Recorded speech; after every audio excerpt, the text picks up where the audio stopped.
Hello বন্ধুরা, আমি সুস্মিতা। নতুন আরও একটা ব্লগ ভিডিওতে সবাইকে স্বাগত জানাই। নতুন আরও একটা দিন তোমাদের সাথে শুরু করলাম। কে কোথা থেকে ভিডিওটা দেখছো এবং কেমন আছো অবশ্যই কিন্তু কমেন্ট করে জানিও। তো সকালবেলা ঘুম থেকে উঠে রেগুলারের যে সমস্ত কাজকর্মগুলো থাকে সেগুলো মানে তোমাদের সাথে সবটাই শেয়ার করি আর কি। আর আজকের ওয়েদারটা সত্যি কথা বলতে সকাল সকাল কিন্তু ওয়েদারটা এখানে খুব ভালোই থাকে, বেশ ঠান্ডা ঠান্ডা। কিন্তু সারাটা দিন যত বেলা বাড়তে থাকে আর কি ততটাই গরম আর কি। মানে সকাল 8:30 রোদ দেখলে কেউ বলবে না যে সকাল 8:30 বাজে, তখন দেখে মনে হয় বেলা 12টা কি 1টা আর কি বাজে আর কি। তো যাই হোক, সকালবেলা ঘুম থেকে উঠে রোজকার যে কাজটা থাকে সেটা করে ওদিকে টেবিলটা একটু পরিষ্কার করে নিলাম, কারণ ঝাঁট দেওয়ার আগে টেবিলটা পরিষ্কার থাকলে কি হয়, তাহলে ঝাঁটটা দিতে সুবিধা হয়। তবে বেশিরভাগ দিন কিন্তু ওই ঝাঁট দেওয়ার পরেই মনে পড়ে টেবিলটা পরিষ্কার করার কথা আর কি। আর আমার একটা জিনিস, এটা অনেক আমার মতন অনেক বন্ধুরাই আছো যারা মানে ঘর মোছার আগে ঝাঁট দেওয়া মানে পরিষ্কারভাবে ঝাঁট দেওয়াটা আর কি মানে করতেই হবে, এরকম আর কি একটা ব্যাপার আর কি। তো ওদিকে বড়মশাইয়ের টিফিন কৌটোগুলো ভালো করে ওদিকে গুছিয়ে রেখে দিলাম, আর সকালবেলার যে বাসনপত্রগুলো ছিল সেগুলো ওইদিকে গুছিয়ে নিলাম। আর আজকে গাছে জল দেবার পরপরই এখানটা মুছতে এসেছি, কারণ বেশ খানিকটা ধুলো পড়েছে। যেহেতু সকালবেলার মানে মানে সারাদিন বাইরেটাতে প্রচণ্ড পরিমাণে ধুলো পড়ে, আর একটু জল মুছলে না বেশ ধুলোটা খুব সুন্দরভাবে বাইরেটা পরিষ্কার হয়ে যায়। যদিও ঘরে আবার জল জল করে মুছলে সেও আবার এক জ্বালা রয়েছে আর কি। তো সেই কারণের জন্য এদিকে বাইরেটা খুব ভালোভাবে মুছে নিচ্ছি। আর এখন তো মনে হয় 2 দিন 3 দিন ছাড়া ছাড়া মোছাটাই ভালো, কারণ বাইরে হাওয়া দিলে খুব বাজেভাবে ধুলো পাতা সমস্ত কিছু এসে এখানে ঝরে ঝরে পড়ে আর কি। তো রান্নাবান্না তাড়াহুড়োও রয়েছে, তো যতটা পারি কাজ আর কি সকালবেলাতে বড়মশাই অফিস যাওয়ার আগে করে রাখি, কারণ নিজেরও কিছু কাজকর্ম টুকিটাকি থাকে। আর বিশেষ করে এই বাসি ঘর দোয়ার, বাসি বিছানা, এগুলো মনে করি একটা মানুষ যখন বাইরে কাজ করতে যায় তার আগে এগুলোকে যদি খুব ভালোভাবে পরিষ্কার পরিচ্ছন্ন করে নেওয়া যায় আর কি, সেটা হয়তো বাড়ির জন্য খুব ভালো আর কি। তো সেই কারণের জন্য এদিকে সমস্ত কিছুটা পরিষ্কার করে নিচ্ছি। তবে ওদিকে টুকিটাকি রান্নার কাজ কিন্তু জারি আছে, যেমন হচ্ছে যেসব তরকারিপাতি হবে সেসব তরকারিপাতির কাটাকুটি সমস্ত কিছু। এদিকে বড়মশাইয়ের কিছু এমার্জেন্সি জিনিস, যেমন পার্স, তারপরে হচ্ছে চশমা, ঘড়ি, গাড়ির চাবি, এগুলো রোজই অফিস যাওয়ার সময় এত তাড়াহুড়ো থাকে, সেই কারণের জন্য আজকে চোখের সামনে যখন সব কিছুই ছিল সব কিছুটাই রেডি করে দিলাম, কারণ ওকে আর কিছু সেরকমভাবে খোঁজাখুঁজি করতে হবে না, সেই কারণের জন্য। আর আজকে রান্নাঘরে বেশ কিছু জিনিস পরিষ্কার পরিচ্ছন্ন করার ব্যাপারও রয়েছে, তো সেগুলো তো অবশ্যই তোমাদের সাথে শেয়ার করব। তবে সবার আগে যেটা করছি, সকালবেলা ভাতটা আগে বসিয়ে দিচ্ছি, তারপরে নিজের জন্য এদিকে চাটা করব। তবে এখানে একটা হয়তো টিপসও বলতে পারো বা আমার এক্সপিরিয়েন্সও বলতে পারো, জানি না তোমরা কিভাবে কি করো। অনেকেই দেখেছি, আমার বাড়িতেও অনেক রিলেটিভরা আছে যারা ভাতটাকে না খুব লো ফ্লেমে করো। যখন হয়তো ভাতটা উতলে পড়ে যায় তখন হয়তো লো ফ্লেমে করলে হয়তো ঠিক আছে, মানে কিছুক্ষণের জন্য 2-1 মিনিটের জন্য গ্যাসটাকে কমিয়ে দেওয়া। তবে আমি ভাতটা যখন করি বেশিরভাগ সময় ওই মিডিয়াম টু হাই ফ্লেমেই করে থাকি।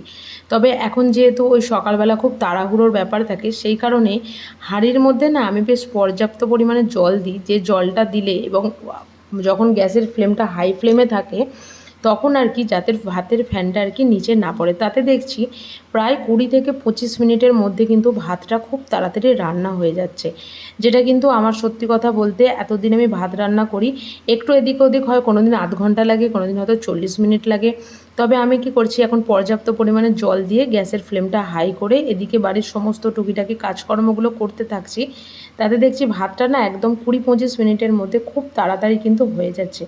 তোমরা এই জিনিসটা ফলো করতে পারো, এবং যারা করো তারা কিন্তু আমাকে অবশ্যই কমেন্ট করে জানিও যে তোমরাও এইভাবে আর কি ভাতটা রান্না করো। যেহেতু এখন ইউটিউবে ভিডিও বানাই বা হয়তো মোটামুটি যতটা শেয়ার করার মতন আর কি তোমাদের সাথে টুকিটাকি শেয়ার করি, সেই কারণের জন্য আমি যেটা মনে করি যে আমার যেটাতে আমি সুফল পাই আর কি। অনেকেই আছে সকালবেলা রান্নাবান্নার ভীষণ তাড়াহুড়ো বাড়িতে, তো তাদের জন্যই এই টিপসটা তোমাদের সাথে শেয়ার করলাম। আর যারা এটা করে থাকো অবশ্যই কিন্তু কমেন্ট করে জানাবে।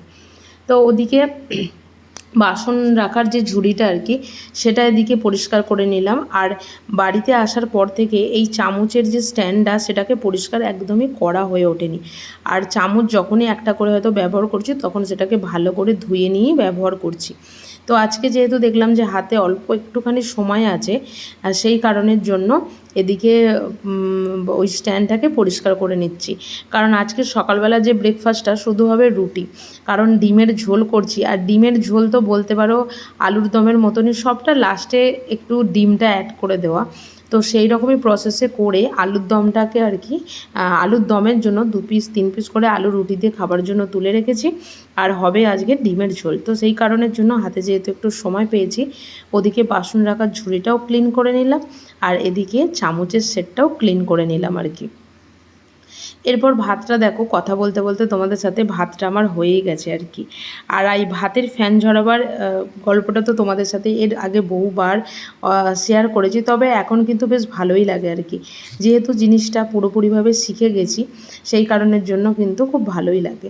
আর ওই যে বললাম যে আলুর দম বা ডিম আলুর ঝোলটা একেবারেই করছি আর কি।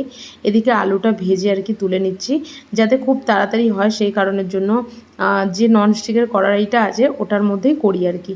যদিও একটা নতুন কড়াই এখন বাড়িতে আনা হয়েছে, তবুও আর কি। তাই এদিকে ডিমের ঝোলটা বসাচ্ছি, আর এদিকে আলু পোস্ত একটু ভাজা করছি, কারণ বড়মশাই টিফিন নিয়ে যাবে। আর আমার মনে হয় একটুখানি মাছের ঝোল বা ডিমের ঝোল বা একটু মাংসের ঝোল হলে তার সাথে একটু বেগুন ভাজা হোক বা আলু ভাজা হোক, যে কোনো একটা টুকিটাকি ভাজা হলে সেটা বোধহয় খুব ভালো হয় আর কি। তাতে মনে হয় যে খাবার একটু মানে খাবারটা একটু মুখরোচকও হলো। তো ওদিকে আমার আটা মানে বলতে পারো বেলে রেখে দিয়েছি। এবার করে নিচ্ছি হচ্ছে রুটিটা, কারণ সকালবেলাটা এতটা তাড়াহুড়ো থাকে, ওই 1-1.5 ঘন্টা মানে একটু বেশি হয়তো সময় লাগে, কিন্তু বলতে পারো তারপরে সারাদিনই টুকিটাকে কিন্তু বাড়ির আর যে কাজগুলো থাকে পরিষ্কার পরিচ্ছন্ন করা, সেগুলো কিন্তু করার অনেকটাই সময় পেয়েই যায় আর কি। কিন্তু তবে এই সকালবেলার টাইমটা মানে সকাল 6টা থেকে 10টা পর্যন্ত টাইমটা কিন্তু খুব কঠিন একটা টাইম। সেই সময় ফোন বাজলেও যেমন মেজাজটা গরম হয়, আর অন্যান্য কাজগুলোও কিন্তু তখন মনে পড়ে না আর কি। তো ওদিকে আমার সমস্ত কাজকর্ম মানে রান্না বান্না মেনলি সব কিছু কমপ্লিট হয়ে গেছে। এদিকে ভাতটা বেড়ে নিচ্ছি, আর আলু ভাজাটা এদিকে দিয়ে দেবো। আর বড়মশাইয়ের যেহেতু অফিস যাওয়ার সময় হয়েই গেছে, সেহেতু আগে ও খেয়ে নিক, তারপরে আর কি ডিমের ঝোলটা এদিকে আর কি দেবো। ওই যে বললাম যে ডিমের ঝোল থেকে আলুগুলো তুলে নিয়ে ওটাই আলুর দম মতন করে খাওয়া হয়ে যাবে। এদিকে ভাতটা আর আলু ভাজাটা এদিকে রেখে দিয়েছি, কারণ ডিমের ঝোলটা প্রচণ্ড পরিমাণে গরম, তাই ওটাকে ঠান্ডা না করে টিফিন কৌটোতে ভরলে না, তখন সেই জিনিসটা না খারাপ হয়ে যাওয়ার খুব চান্সেস থাকে। তাই আমাদের খেতে খেতে এদিকে ডিমের ঝোলটা ঠান্ডা হয়েই গেছে, তাই সেটাকে টিফিন বক্সের মধ্যে ভরে দিচ্ছি। সকালবেলা উঠে প্রথম যখন এই কাজটা করছিলাম 2-1 দিন, তখন মনে হচ্ছিলো যে কিভাবে সকালবেলাটা করব, কি বিরক্ত লাগে, এরকম একটা ব্যাপার আর কি। মাঝে মাঝে হয়তো সত্যি যেহেতু অভ্যাস নেই, বিরক্ত লাগছেই আর কি। বিরক্ত মানে কি, সকালবেলা একটা টাইমের ওই যে এর আগের ব্লগেই বললাম যে ভাত তরকারি করা হলো, সেটাই হয়তো খেয়ে গেল, সেক্ষেত্রে হয়তো ঠিকঠাক আছে। কিন্তু যদি এইরকমভাবে ব্রেকফাস্ট আলাদা করে আর ভাতের তরকারি আলাদা করে করতে হয় না, তখন ভীষণ প্রবলেম হয় আর কি। যারা এই জিনিসগুলো বাড়িতে করো তারা খুব ভালোভাবেই জানো আর কি।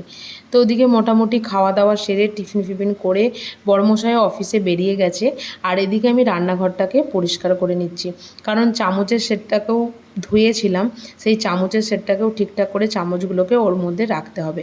তো যাই হোক, এই চামচগুলো রাখার সময় দেখলাম যে চামচগুলো বেশ কিন্তু 2-1টা কম। আর এর আগে যখন চামচগুলো রাখতাম তখন মনে হতো যে বাবা, এত চামচ যেন রাখার জায়গা নেই। তবে এই স্ট্যান্ডটা হয়ে গিয়ে যেগুলো খুব সুন্দর ডিজাইনওয়ালা যে চামচগুলো, সেইগুলো ব্যবহার করা এখন বন্ধ হয়ে গেছে, কারণ এই স্ট্যান্ডের মধ্যে ওই চামচগুলো রাখা খুব ইম্পসিবল ব্যাপার আর কি। তো ওইদিকে বাসনপত্রগুলো ধুয়ে নিচ্ছি। বলতে পারো সকালবেলা থেকে যে টুকিটাকি বাসনপত্র ছিল মোটামুটি তার 90%ই এখানে মাজা হয়ে যাচ্ছে। আর রয়েছে হচ্ছে ভাতের ওই কিছু বাসন, যেটা আমি দুপুরবেলা খাবার পরে মাজা ধোয়া আর কি করে নেবো, তাহলেই কমপ্লিট হয়ে যাবে। তো আজকের ব্লগটা এখানেই শেষ করলাম। যদি কিছু ভালো লেগে থাকে একটা লাইক করো, শেয়ার করো, চ্যানেলটি সাবস্ক্রাইব করে পাশে দেখো। দেখা হবে নতুন আরও একটা ব্লগ ভিডিওতে, আরও একটা নতুন দিনের সাথে খুব তাড়াতাড়ি। সুস্থ থাকবেন, ভালো থাকবেন, দেখা হবে খুব তাড়াতাড়ি।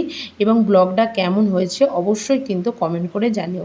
তবে পরের ব্লগে কিছু বন্ধুদের আমি কমেন্ট করে শোনাবো। টাটা।